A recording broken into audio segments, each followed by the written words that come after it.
ہم کریں گے ہر مظلوم کی حمایت۔ السلام علیکم، میں ہوں حورین فاطمہ اور آپ دیکھ رہے ہیں حمایتی نیوز HD چینل۔ نظر ڈالتے ہیں آج کی اہم خبروں پر۔ مرکز اہل سنت دارالعلوم مجددیہ نعیمیہ گلشن نعیمی ملیر کراچی میں علمی ماحول طلباء اسباق کی تیاری میں مصروف۔ کراچی رپورٹ احمد دین حمایتی استاد محترم مفتی نذیر جان نعیمی اپنے شاگردوں کو تعلیم دیتے ہوئے اور مرکز اہل سنت دارالعلوم مجددیہ نعیمیہ گلشن نعیمی ملیر کراچی میں عشاء کی نماز کے بعد نہایت روح پرور علمی مناظر دیکھنے میں آئے، جہاں طلباء اکرام اپنے اپنے اسباق یاد کرنے، دہرانے، مطالعے میں مصروف نظر آئے۔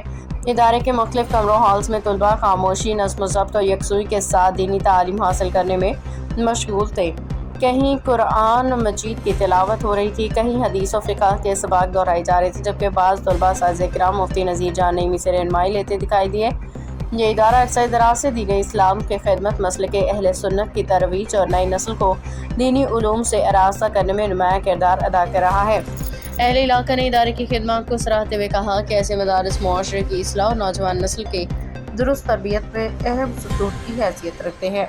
حدیث نبوی صلی اللہ علیہ وسلم، رسول اللہ صلی اللہ علیہ وسلم نے فرمایا، تم میں سے بہتر وہ ہے جو قرآن سیکھے اور سکھائے۔ ایک اور مقام پہ نبی کریم نے فرمایا، جو شخص علم حاصل کرنے کے راستے پہ چلے، اللہ تعالیٰ اس کے لیے جنت کا راستہ آسان فرما دیتا ہے۔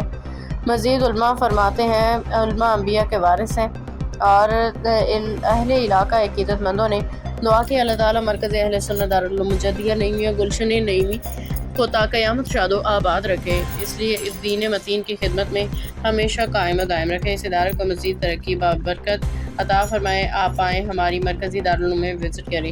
رپورٹ احمد دین حمایتی، روزنامہ حمایتی نیوز۔ باخبر رہیے ہر جگہ ہر وقت، جانیے ملکی و غیر ملکی حالات و واقعات یقین کے ساتھ۔